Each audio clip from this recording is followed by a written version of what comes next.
क्योंकि राम की कहानी इसी सामंजस्य की कहानी है, इसी एकात्मकता की कहानी है।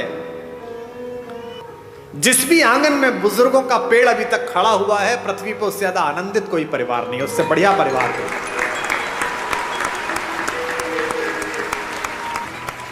और परिवार को यह जानना जरूर है कि ये परिवार बचेंगे कैसे। परिवार में काम करने वाले लोग, साथ में व्यापार करने वाले लोग, गाड़ी चलाने वाला ड्राइवर, आपका माली, आपका मैनेजर, आपका कैशियर, इन पर भी लगाम रखनी है। क्योंकि अगली पंक्ति पर आप शायद सहमत होंगे तो मैं अपना वाचन, अपनी बात शुरू करूंगा।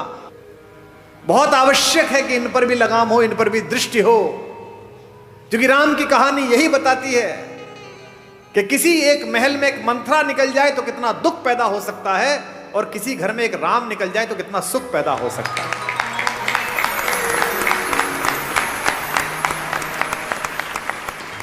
दशरथ ने राम से यह तक कहा कि तेरी ये छोटी मां मुझसे गलत काम करा रही है बेटे, और तू इस समय सेनापति है, सारी सेनाओं का कंट्रोल तेरे हाथ में है, तू मुझे गिरफ्तार कर ले और मुझे जेल में डाल दे तो मेरा वचन भंग भी नहीं हुआ और तेरा राज्याभिषेक भी हो गया।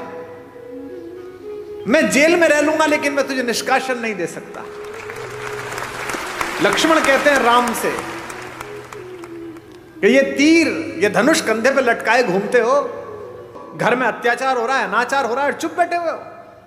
कह रहे वलकल्ला, वनवास जाऊंगा, मैंने कैसे भाई की पूजा की, कैसे नायक हो। जब तुम कहते हो मेरे बड़े भैया कि मैं अत्याचार सहन नहीं करूंगा, तो अत्याचार तो यही हो रहा है घर में, तो तीर उठाते क्यों नहीं हो। तो राम ने कितनी अद्भुत बात कही। राम कहते किस पर तीर उठाऊं, इस मां पर बचपन में जिसका सपना देख के इसके पास आकर सोया हूं, इस पिता पर जिसने सुबह अपने बाल बनाते समय एक सफेद बाल देखा और उस बाल को देखकर गुरु वशिष्ठ के घर गए और कहा कि अब बस मेरा राज्य समाप्त हुआ, राम को दे दीजिए। या इस भरत पर, पाप भी जिसकी सोच की सीमा के बाहर खड़ा होकर